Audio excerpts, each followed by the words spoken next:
And I just wanted to pay my respects to the Malakadi people on whose land we're standing on today, and their elders, acknowledge their elders past and present, and that the land was never ceded. And I've been saying this in every session, and I feel like I need to say it again now, that the intersection between what we're all doing here at Grounded and traditional foodways shouldn't be lost on us, and I think we've got lots to learn from each other, and I think it's a really exciting time for this country in particular to find its new cuisine and marry that with the old cuisines that have been passed down through our traditions as well. So with that, we're going to be talking about a really fundamental cuisine to our tradition, which is dairy. So the title is The Milk Shake-Up.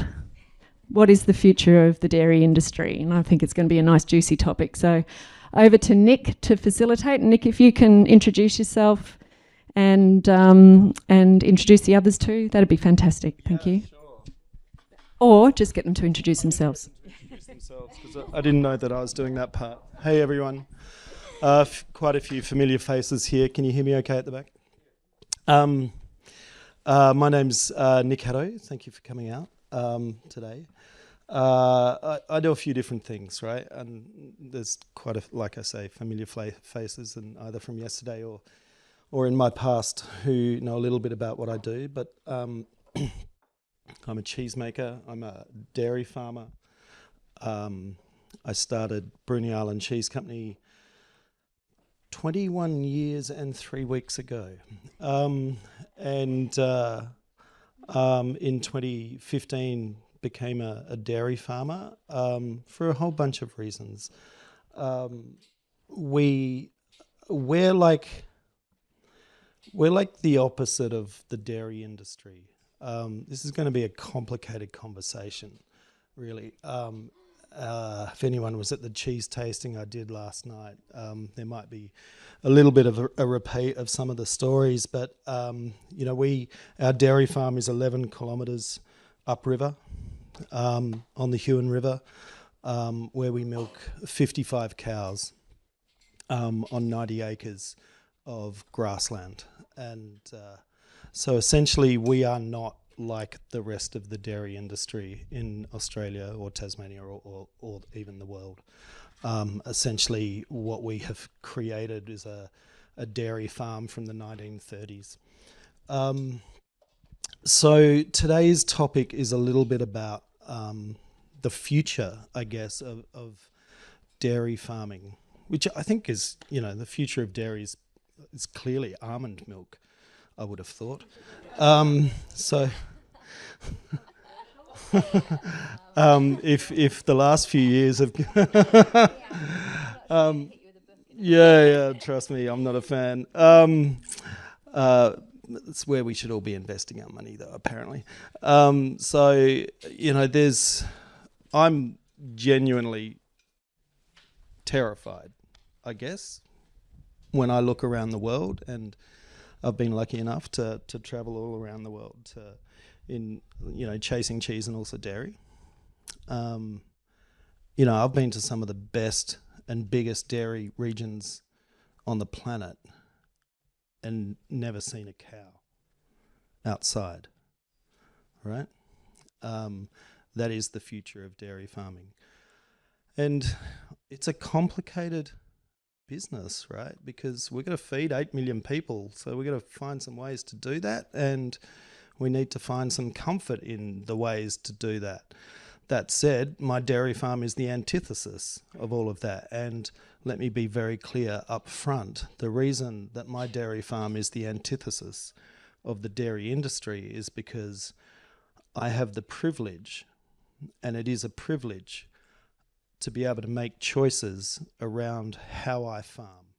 And they are choices that are not available to participants of the wider, larger industrial dairy industry, because they belong to a system that's actually, that is around maximizing your margin. My farm, we work really hard on my farm, and hopefully don't lose too much money each year on it. The best we've ever done is break even, but that's okay. That's not why we exist. That's not why we have a dairy farm. Our business is cheese making. And that gives us that privilege to be able to make those choices around how we farm, the breeds, what we prioritise in terms of flavour, animal welfare, sustainability, ethics, over, margin, volume, efficiency and productivity. So I'm going to start it there. I'm going to hand over to Sophie to introduce herself, and then we'll go down the line. And so Sophie, please tell us a little bit about what you do, and then we'll start asking a few questions.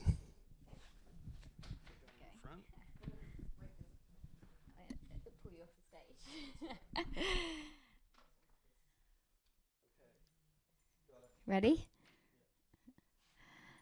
So, I'm Sophie Gregory. I've come just to Tassie just for grounded. Matthew's paid me to say that. But no, I'm here and I'm doing a Nuffield farming scholarship at the moment. And I was headed this way and I met Matthew actually at Groundswell, which is what this is based on. And I'd spoken there and my husband had spoken there and he'd liked what we said. So said, would you fancy coming and talking? So here I am. I'm a first generation dairy farmer and we've been farming about 11 years, 10 years organic. It's not been easy. I'm not from a farming background at all. I actually trained as an accountant first. So numbers are my thing. I'd love to challenge the future of dairy with you, as in I don't think it is almonds. I think you can still, I hope. Yeah, I am. But I think there is a really bright future in dairying. But so we're 400 cows. So we are a larger scale dairy producer, especially around what some people think of as organic. But we're very much grass fed. We do feed a bit of concentrate, of which we grow quite a bit ourselves now. And that's been a big shift for our business. Especially since geopolitical things have happened. So Ukraine and things have put a lot of pressure on our business and changed the way we farm quite a bit, probably for the benefit. We're 500 kilo cow, 400 cows, 300 calving in the spring, so 2 months in the spring, and then 100 in the autumn. We sell to a big co-op, which goes against some of the feelings I have. I'd love to sell it all direct, but you guys will know 2 million litres a year is a lot of milk to shift on a short shelf life. I have dreams of selling direct, making cheese. I think that there will be something. They always say when you finish a Nuffield, you need a project. It's a bit of a come down, and I feel like cheese is a bit of a calling. So you heard it here first. I think I need some tips. We got in through share farming, which actually is not very traditional in the UK. You don't see a lot of that. I know it's a bigger thing over here and especially in New Zealand, but that sort of system enabled us to build up capital in a herd. Cows are very expensive, as a lot of you will know. And we bought him out this year. So it's been sort of 10 years of, real hard graft. But it's grown, it's evolving a lot, and it's become probably more of a mixed farm. And we're seeing that more and more in the UK now. So it's just not just a dairy anymore. And I think we've probably had to adapt to changing climate, changing prices, and actually labour as well. We're very lucky when people say, is labour your biggest challenge? Actually not. I probably have a waiting list of people wanting to work for us, but it's probably because we're doing things slightly differently. And that just seems to attract the next generation to want to come and have a go. That's a bit of a roundup of us. I think I'll pass along. Jimmy, there you go. So I run a small dairy farm on the mid-north coast. My dad had a large dairy farm and he decided he wanted to do a small factory and take a few cows up to this other farm so we could sell it direct to the public. He was originally thinking like 20 cows, so I started with 8. Now I've gone up to 40. I make yoghurt too, and it's on a certified organic property. It's non-homogenised. I wish it could be raw, but it can't be, unfortunately. It's Jersey milk. It's got a higher fat content, and I sell it all locally. So I sell it from Sawtell down to the Central Coast. So about 3 hours each way, 2-3 hours each way, and 50% of it actually sells locally. So like some of my biggest shops are like half an hour away, 10 minutes away. And my home deliveries are within that range as well. I just sort of do them on my phone. Like they just text me, I want 5 litres of milk. And I'm like, righto. So I just set up a website, but I'm not very good at that. So it broke. Yeah. I got some tech guy to fix it, but that's good. Yeah, I don't know. I like to keep things simple. And I tried making cheese, but that was too much work. And the cream, it was just like, you make cream, but the 90% of it skim milk, which is useless. So you got to throw that out. So that doesn't work either. So yeah, just milk and yogurt. Try and keep it simple. Yeah, I think people like the taste of it because it's higher in fat. It's not homogenized, meaning it's not all mixed together, and the fat hasn't been absolutely ruined. So yeah, it's good. I enjoy what I do. So yeah. Thank you. That gives you a bit of a snapshot, and we're blessed to have a northern hemisphere and a southern hemisphere voice here. I think in order, I always think whenever you're thinking about the future, it's really important to understand where we've come from, right? 4th generation dairy farm. When I was a kid, I spent my summer holidays at my auntie's and uncle's dairy farm in the Inman Valley, South Australia, on the Fleurieu Peninsula. And so that was in the 80s. And, even then, a dairy farm back then looked incredibly different. So just to give you just looking through the Australian lens, and it's really important whenever you're having a conversation about farming. Cam and I were talking about salmon farming yesterday with Simon. And, I always think it's really important to not consider farming as one thing. Dairy farming is not one thing. There are all sorts of dairy farms, right? My dairy farm operates very differently to the next dairy farm, the closest dairy farm to me. In 1980, there were 22,000 dairy farms in Australia. Today, there's just over 5,000. So 75% of those dairy farms are gone. And yet, we're producing 22% more milk than we were in 1980. And we're doing it from the average herd size in 1980 was 80 cows. And now it's around about 500 in Australia, although to be honest, you wouldn't stuff around with 500 if you were starting a dairy farm from scratch. There's 1.4 million cows now compared to in 1980 where there was 1.8 million cows. 75% less farms, 22% more milk. 60% more milk and 22% less cows, right? There's a lot that's changed in our industry in the last 30 or 40 years. One of the biggest things that's changed, who went to a dairy farm when they were a kid? Right? I would love to know how many kids today have been to a dairy farm. Because I reckon, Jack, you are not a normal kid. With all the love intended, I reckon that if you're here by definition, most kids wouldn't know where milk comes from, I reckon, other than a bottle or a plastic bottle in a supermarket fridge. And that really worries me. And because I think that one of the biggest things that has changed in dairy farming in the last 20 or 30 years is transparency. Dairy farms are not transparent. And if they were, we would be talking about it a lot more than what we do now. Because there are some things that go on in the dairy industry. And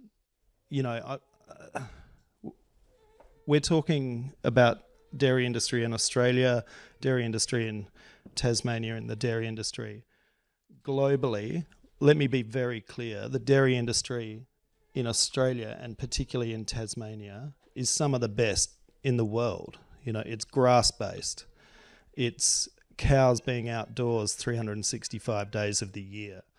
And that is not the case. You know, the most big dairy farms these days in the Northern Hemisphere, to a large extent, and I mean like really big dairy farms, have their animals inside most of the time, being fed very controlled food ration that's measured for efficiency and productivity. There's a lot of technology that goes into producing milk, and we're just at the start of that. Once we start incorporating AI into that, where individual cows and their very specific needs are being measured, and that's already begun, that'll take over completely. So I think it's really important to understand that, you know, 4 generations ago, the dairy farm that Jack's family started was a very different beast to what it is now. I've been to farms in the Northern Hemisphere, in North America, that, you know, they're essentially massive sheds where the farmers wear hazmat gear, you know, in order to stop any kind of bacterial or viruses coming in. You know, the feed is growing thousands, if not tens of thousands of kilometres away. Everything is very, very controlled. The farm, you know, the cows themselves, even today in a large scale dairy farm, the average useful life of a dairy cow is somewhere between, depending on location, is somewhere between 2.5 and 3.5 lactations. That puts the age of the cow at somewhere between sort of 4 and 6 years old, right? On my farm, we're milking animals that are sort of 10, 11, 12 years old, which again is not necessarily best practice because, you know, at some point they got to stop. You can't just keep asking a cow to have a calf every year ad infinitum. Tell me, Jimmy, I'm going to throw back to you. Tell me a little bit about the sort of the history of your dairy farm and what are the decisions that your family has made around wanting to kind of keep it small and special, because there'd be a lot of external pressure from the larger dairy industry to go against that trend, right? Yeah, so Dad went organic in 2000, mainly because of deregulation. Wasn't getting enough for his milk, so yeah, it was mainly economical, not like altruistic. But it eventually became altruistic once he like read his books and was reading all his books, got in the know. Can you just explain deregulation for us? What happened at that point in Australian dairy? Oh, I don't really know. I wasn't alive, but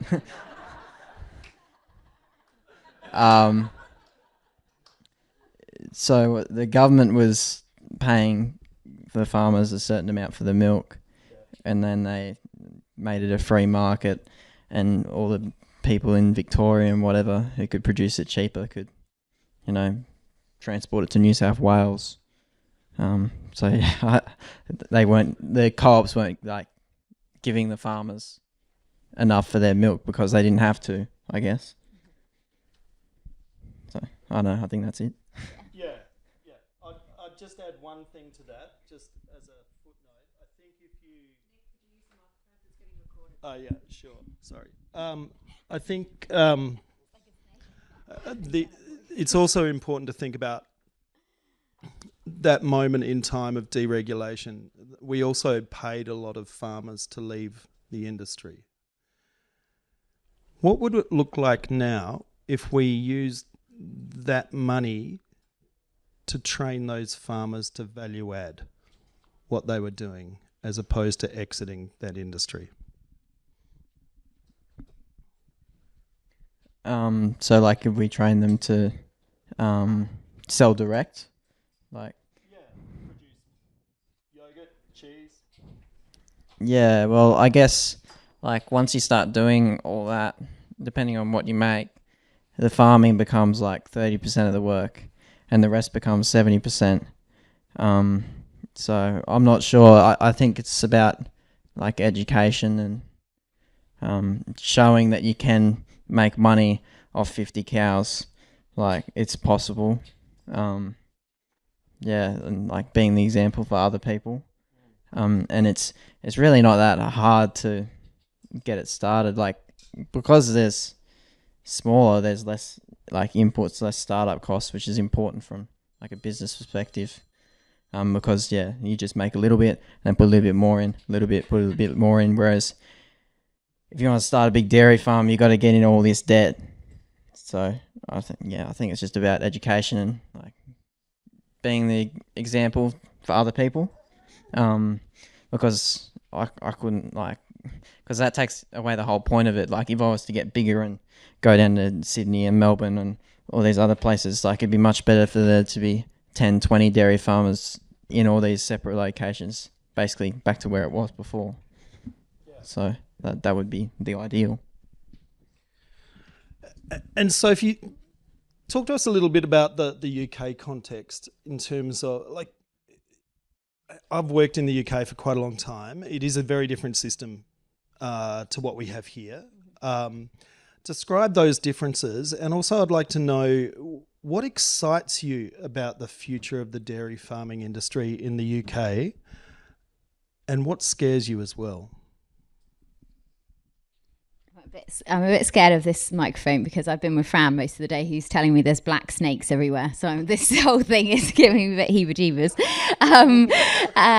So similarities, I mean, well, differences, I think you guys grow a lot. You've got a lot more potential, I think, for growing grass is what I see. I'm always very jealous of that. But I think we've still got a lot of those small farms still just at the moment. I sit as elected, we're selling to a big co-op called Arla, and we have elected representatives who look after their farmers and represent them within the bigger business. And I still have quite a lot of 80 cow herds within mine, and I think that's the part of the world I am, and I think they're the last of those. I don't see many of them with generations coming through that want to do it, which is really sad. So I think we're at the cusp of some not so great changes for the industry, because it is hard, unless you're selling direct, to make money out of that amount of cows selling to a commodity. You know, it is a commodity market.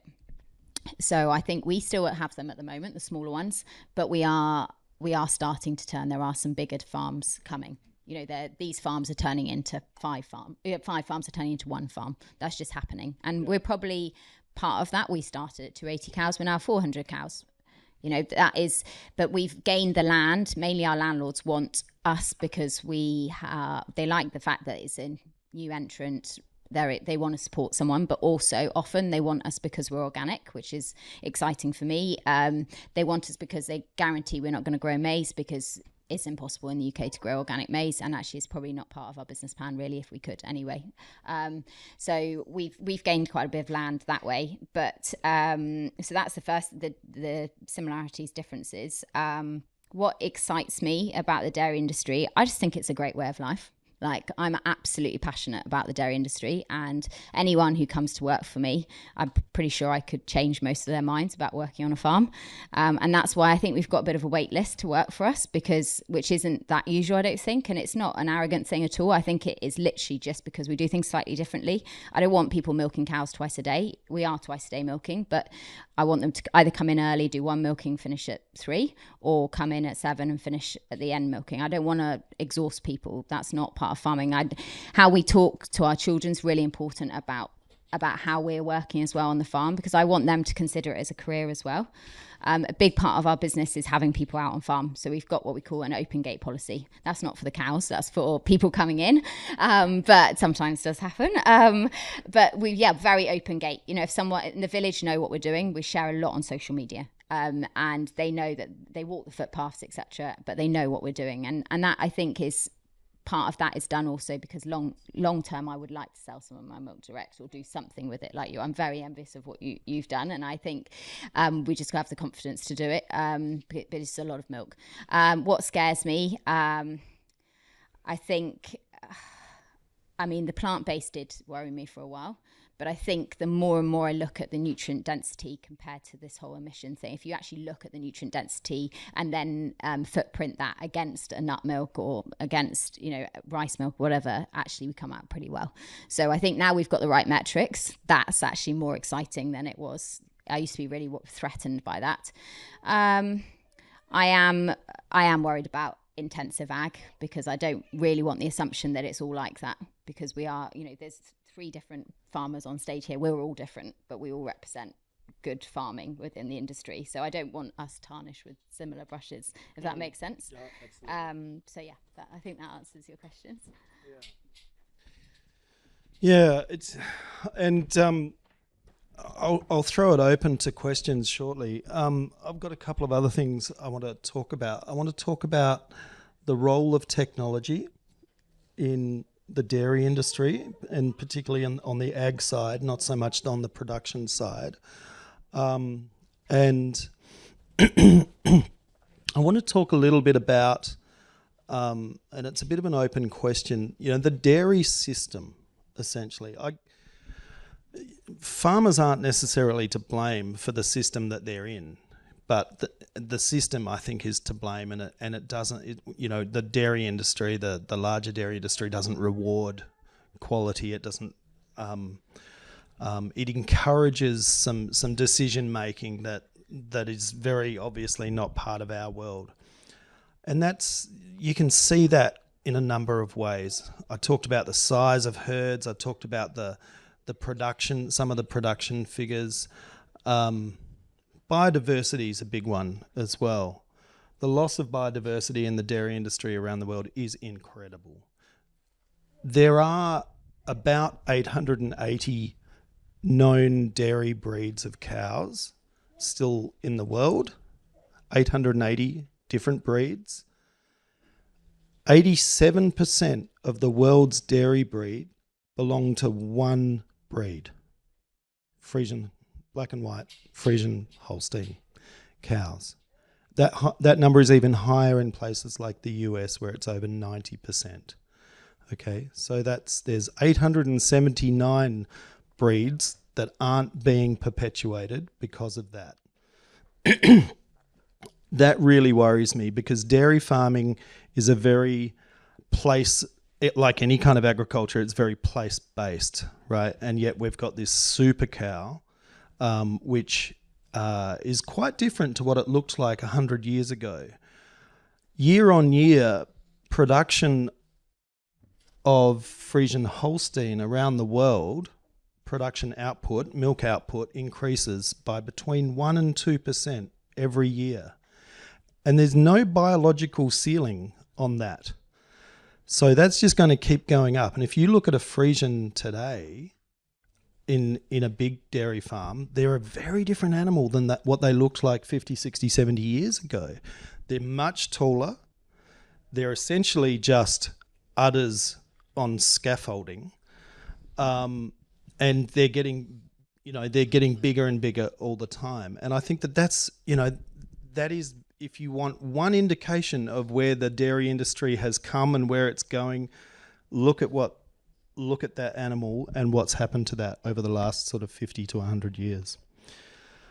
So I want to talk about the dairy industry a little bit and the big system of dairy farming and where that's heading. Can you describe it in the UK? And maybe, Jimmy, if you could sort of describe it as you see it from your point of view as well. Thanks. Actually, breeding-wise, we don't have a specific breed on the farm. Like they're pretty much the same size now over time, but it's really important to us to have the right cow for the system, because we're pretty low input low output. But we've got a mixture from sort of Irish Friesians, which are just a smaller British Friesian, good at converting grass to milk. That's why I need them to convert grass to milk, good feet, and basically want a ghost cow is what we call. So one that I just don't see. That's my dream cow. Out the 400, I've probably got 300 of those that just don't see, don't notice. They just keep themselves to themselves, but don't have problems. But it's a difference between like a micro and a Ferrari, I think. We talk about this with those Holsteins. They're like Ferraris. They need a lot of attention, a lot of feeding, specifically tuning, etc. Where my cow is more of a micro. It just wants to be left, and it's a UK breed. I'm saying micro to you guys, but it's like a very low cost car that doesn't need tampering with. It's just I think we, as those small dairies become bigger farms, these Holsteins, there are more and more Holsteins coming. We're going more down the American route. But I think some of that is to do with the way we're rewarding carbon and things, carbon footprinting and things, because obviously that's a dilution factor. Biodiversity loss scares me a bit with the way farming's done. But I think that's some of the reason we've gone sort of a mixed farm, is because some of our land isn't actually that suitable for the dairy, but it's actually really suitable for beef, and then the other bit's not close enough, so we grow arable on it. Direction of the UK, I mean, I think we're on the cusp probably, like where America was maybe, I don't know, 20, 30 years ago. We're probably going down that way. I hope maybe we can keep some of the organic grazing. We grow good grass, so I think our area will stick to growing grass, turning grass to milk. It's just a good part of the world to do that. But I think it is becoming more and more intensive in the UK. We're seeing more 1,000 cow herds. Obviously, we're quite a small country, so land availability is a problem. A lot of it's going into AD plants. People are now growing maize to go into anaerobic digesters and things. So actually, land prices have gone quite high up, and so actually competition for land is quite hard work around us. It's all a money game, and the way subsidies are changing and things, we're not really sure what's going to happen there, especially with the new government. But I see, it is becoming more intensified, but that's why being organic is important to us, because we don't have that option. It's the way we farm. We don't have a toolbox. We're working with nature as much as possible. So hopefully that answers as much as. Can you just talk, you just very quickly spoke about AD and maize. Yeah. Can you talk about what dairy cows are fed these days compared to what they were fed, and potentially what they will be fed as well? They've, it's gone from quite a grass fed. I think a lot of these small farms would have had a couple of pigs, a few sheep, maybe 50 cows. It was a mixed farm, and they would have been grazed through the growing season, a bit of silage or hay when they're dry. A lot of them would have made cheese themselves back we're probably talking 50 to 100 years, and then or they'd club together with other farms to make cheese as a group. But now we're going down the intensive, a lot of imported feed, a lot of soya, a lot of maize, not growing so much alfalfa, lucerne in the UK. It's quite difficult to grow, but a lot more imported feed. A lot of these Holstein cows need their diets controlled a lot more, so they're quite sensitive to. They need a ration to be able to produce the amount of milk that they're doing. They're sort of on the edge constantly, I would say. Whereas I think as part of our organic regulations, it prevents us doing that, because we have to have 60% at least forage based always throughout winter as well. So that can be fermented grass as in silage. So we're restricted by that. So by buying organic milk, you are guaranteed it's been grazed in the growing season, and also then fed at least a 60% ration of grass. So I think what they are going to be fed, who knows what they're going to be fed next. I think they'll try and feed them anything. Some of them are, some's fed byproducts and things, and that's great that they're using up things that we can't, brewer's grain and things like that, and that's brilliant that that's being used. But I think there is a lot of there'd be a lot on sort of 60-70% maize diets, which is quite intensive, grown and things, and not always done in the best way for the soil. So that's what I would say on that.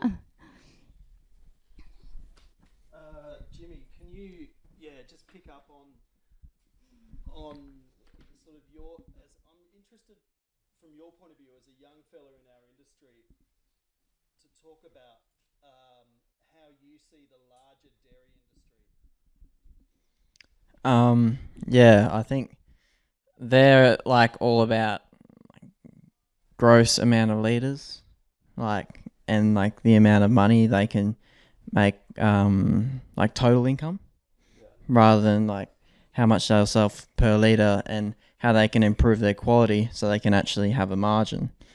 Like that's more than a few cents, I suppose. And that's like not to do with like improving their bank account. It's more to do with improving like their sense of self and like their ego, and they're trying to they think that you're a good farmer if you can produce so many liters of milk, and you're not a good farmer if you can't produce that. Whereas the small farmers, they just have different ideals, because obviously as you feed them more grain you get more milk, but you also get lower quality. There's a trade-off, and some people want quality and some people want quantity. But the dairy industry is all about quantity. It's not about quality. So that's what I think. Yeah, I think that's really true. On my dairy farm, we farm 3 rare breeds that are no longer commercially viable breeds. Like they don't exist on dairy farms commercially these days. We average somewhere between 4.5 and 5,000 litres of milk per cow per year. Okay. Industry standard for commercial dairy industry is somewhere between 9 and 12,000 litres per cow per year. So you can just, that's an indication of where the commercial dairy industry is heading. It's, as Jimmy said, it's about output. It's about productivity and creating as much milk as you can for the lowest possible price. Again, that's a system problem. That's a problem that a lot of farmers are being forced into making some choices around because of that system, because of the way that we reward volume versus quality, and an industry that doesn't get to set its own price. Dairy farmers are price takers as well. I'll open it up now. I do want to touch on climate change. Particularly, I'm going to ask Jimmy about it because it's more your problem than my problem, because I'm a lot older than you are. And you're going to be around a lot longer than I am. But has anyone got any questions of the panel?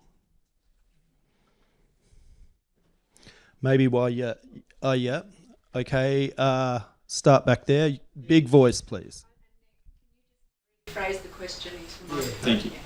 I'd love to get both of your vision on how you do it, in terms of your direct selling, what's your brand, where that difference is for you going into the future.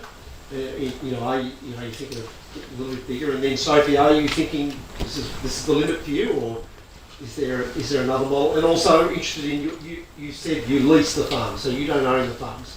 That must be a tremendous advantage. I meant to summarise that, am I? Okay. Yeah. So what's the vision? I mean, both of you, one of you is value adding, one of you is wanting to value add. What's the vision and the motivation around that? Yeah, great question. Thank you. I do think it's a positive in some ways, the tenancies, but they're 10 years often. So actually, as most of you will know, dairy is quite an investment. So anything's done over a 10-year period. So it means borrowing money, if we're to borrow money, is over that period of time. So it can be difficult. And stability in a business is quite difficult because they're 4 different landlords. 1,400 acres, 4 different landlords, all different agreements. One's a contract farming, 3 tenancies, different periods where we took them on. So it's a little bit, and also you need to keep your landlord centre of your business. So I'm keeping 4 landlords centre of my business to keep them happy. Those gates hung right, that they all live actually all of them live on the farms that we rent to. So it is another customer, really. We think of them as probably the top customer. Vision for the future, another dairy's coming on next year. I'll be open and honest about that. But we will run it parallel to the other one. So we'll have one block calving at home and one block calving over there to level our profile. But probably will be run in a similar way. The reason we've ended up with this farm is because they like what we're doing at home. And we try and keep a very tidy farm. I would welcome anyone if they want to come to the UK and to have a look. Helen's been lots before, but open gate policy. Anyone can turn up at any point. I have nothing to hide. And I think that, like we were talking about in the industry, I think we're often very closed book, the dairy industry, about what we're doing behind closed doors. I don't want that at all for our business. I wouldn't. My staff know that. If you look after the cow, it looks after you. And that's a big motto for us within the sector. So vision for the future, I don't really want to do more than 2. Ask my husband, he'll say the opposite. But I've got a 16-year-old who, so in 10 years' time, when the tenancy at home is up for renewal, it'll be down to him if he wants to take it on. Because I think me and Tom have given, another 10 years. We'll be 44 then. And actually, I will never be able to buy in the UK. It's too expensive. So as part of my Nuffield, probably looking at where else we could go. In terms of buying a farm. I want to do dairy for as long as I can, but it probably won't be in the UK. I don't really have much of a vision at the moment. Because I'm sort of stuck at the 40 cow mark because I don't have the right equipment. When Dad built it, he's sort of thinking 20 cows. That'd be great. 20 cows would be really good. And now I'm at 40 with equipment that's supposed to be used for 20. So I think I need a bigger pasteurizer, or I need to build a factory at Dad's place because he's got a certified organic farm and a little bit bigger dairy. So that's probably what I'd do if I wanted to scale. But I'm not in a hurry thinking I really need to scale because I don't make money at this point. This is a pretty good point to be at, 40 cows, and it was even good at 20 cows. I was pretty happy there too, but then I thought, I'm getting bored, so might get 20 more. I don't have a massive vision. I just want to keep doing what I'm doing, and I've tried the other products, so I think the products I've got are good enough for now. But always trying to improve the quality. Improving the quality of the products is my marketing cost because I don't have a marketing campaign. I just want to make a good product and people have it and drink it and they'll go, oh, that's really good. So I want to tell someone else about that. And I think that's how it's sort of grown. And yeah.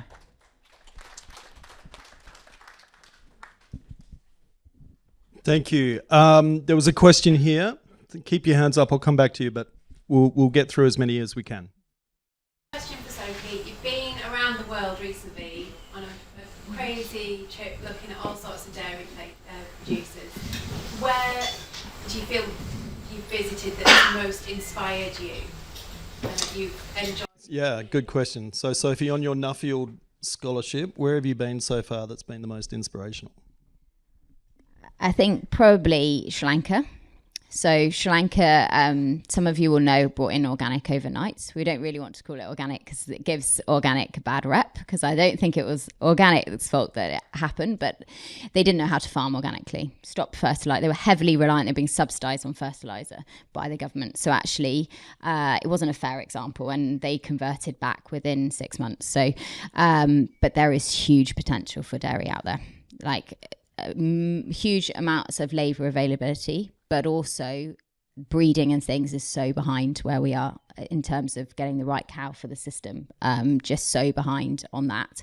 And they just grow grass all year round. You know, that climate is just... So I think Sri Lanka, Helen, would be the place. I did feel slightly uneasy there as a female travelling on my own. As soon as I got to Taiwan, I felt my whole body go... because it was just a different culture, but that was a choice to travel on my own. But so Sri Lanka's got the biggest potential I've seen, and I've seen a lot of places now. So yeah, most exciting. Yeah, great. Question over there was next. Thanks. Curious to hear, probably maybe Soph's perspective initially on why you choose to identify as organic over regen. Presumably you're farming with regen principles as well. And whether Arla's sort of moving into the sort of price premium for regen practices, how that's sort of playing out. Yeah, so the question is around, do you consider yourself a regenerative farmer or a certified organic farmer, or both? Yeah, great question, Lucy. I think originally organic because, like you, we went because it economically was the right thing for our farm. So actually it wasn't because we believed in the principles at first. It was the right decision for the farm, and that was 11 years ago. But then it definitely becomes, doesn't it, part of how you farm. You can't imagine to farm otherwise. Regen's still quite a new thing in terms of dairy, I would say, in the UK. Arla are looking at it through a regen pilot. They're very... they don't like to do things without proof. They're not happy to take the risk. First Milk, who's another big co-op, have gone out and said they're the regenerative co-op. So because they are happier to do it without science-based targets and things. Arla are like, we'll trial things with certain amount of farmers, and then we might say that we're regen. It's going to come within the organic standards for Arla. It's just getting there. But I would say I'm an organic farmer using regenerative principles. I think by being organic, you're regenerative. That's my belief anyway. I'm getting a premium for being organic, and the way we farm, I need that premium to make it worthwhile. Thanks. Questions over here. Tam? I have a question about labour on your farm. So you're very different farms. You obviously have a full scale of production thing at your place in terms of food processing. I'm interested in how many people work on each of your farms. 40, 480, 50. 55, yeah. So for me, we run our dairy side with 1.5 people, or let's say 1 3/4 people. But then we also have a beef program. All dairy farms inevitably have a beef program, or should have a beef problem. Yeah. We've got a beef problem. Yeah. So many problems. And then there's another couple of people involved in that as well. So like the metric we like to use is 1 per 100. So we've got 4 of us. Tom and I make 1, if that makes sense. So like it only really takes 1 of us to manage the business. That's why I'm very lucky to be able to go off and do the Nuffield at the moment. He's stepped up to doing my role. So yeah, and that's a mixture of students and then full-time. I've got 2 good full-times, 2 students, and then 1 of us. But we are running 100 head of beef, or 200 actually at the moment, head of beef and the arable, and we try and do as much in-house as possible. But we're pretty efficient with our labour. Yeah, I'd say we're pretty efficient with our labour because we're carving twice a year. So we're not intensively carving too much in one, and then we have a bit of a break. It's pretty well set up, the farm now. So yeah, 4 people. I have 5 employees. I got 2 full-time and 3 part-time. A lot of that is because I do like my own distribution. That's probably 80 hours a week, or 60 to 80 of deliveries. Like different people take different cars. Sometimes I use 2 cars a day. And then the other lot is like factory work. Because I got a small pasteurizer, I do 2 lots a day. Like I might do a lot in a yoghurt, and I need 2 people to do the yoghurt. So yeah, I guess it's pretty labour intensive because it's not like don't have the right equipment. Plus, I've decided to drive everything everywhere, so that's probably why I've got 5 people now. Yeah, absolutely. I'll come to you next. Question here, and then one at the back. Yeah. Thank you. For you, yes. Yeah, so what we're seeing is a really, really different industry. We're seeing this kind of bespoke production that almost requires you to, certainly to market it differently, but almost to process it, make it into your own product. And at the other end, we're seeing dollar milk in the supermarket. Are they the same industry? And, what's the future of the other industry that is, or do we all need to be producing the dairy products, the cheese, the yogurt, the milk, in order to harvest the value out of how we're farming? Yeah, great question. I mean, that is the dichotomy, isn't it? That, the industry that we represent, or the end of the industry, I'm trying not to use the word spectrum, but that we represent is very, very different to the larger industry, and where I could not, my dairy farm would not be viable as part of the larger dairy industry. So I pay myself $1.20 per litre for milk, cheese buying from the farm, as opposed to it's a different calculation in the dairy industry because it's done on milk solids, but it's the equivalent of sort of 65 to 70 cents per litre. Our cost of production is about 95 cents per litre. We're small, we're inefficient, we're low productivity, because of all those choices that we've made around that. But we produce cheese that I'm deeply proud of, right? And I couldn't do that from any other milk than the milk that we produce. So we put a lot of work into that. Well, it doesn't make what I do right or wrong. It's just that's what I do. And, I'm not trying to set a standard for anybody else other than myself and my team and my business. And if others want to follow or learn from that, I'm totally down with that. But I'm not here to change an industry. I'm here to educate consumers, because there's a lot more of you than there is of me. And you guys get to change an industry through your choices that you make at the checkout. Yeah, that's so true. You change things with your pocket, don't you, in terms of consumer. I think I do feel a responsibility, even though I'm not direct marketing, to showcase the story of dairy farming. I'm not biased towards our sister. I love what we do, but I'm trying to showcase it as much as I can, because I don't want to stay at home and complain about the milk price when I'm not actively doing anything. So I do that via social media and some boards that I sit on, because I would rather be in the middle and influence than tapping on the outside complaining. But I think we do all have we all have a point that we need to showcase the industry. But the dollar milk is, some of that is a supermarket thing. It very much was a way of getting people through the door originally. Value added, organics are value added product, and we see a shift in buying it compared to what people have got in their pockets. The difference between the two industries is I guess one's good for you and one's bad for you. So it's just up to you to choose. And it's also up to you to educate yourself. And I don't really feel bad for the people that buy the dollar milk. They can do that if they want.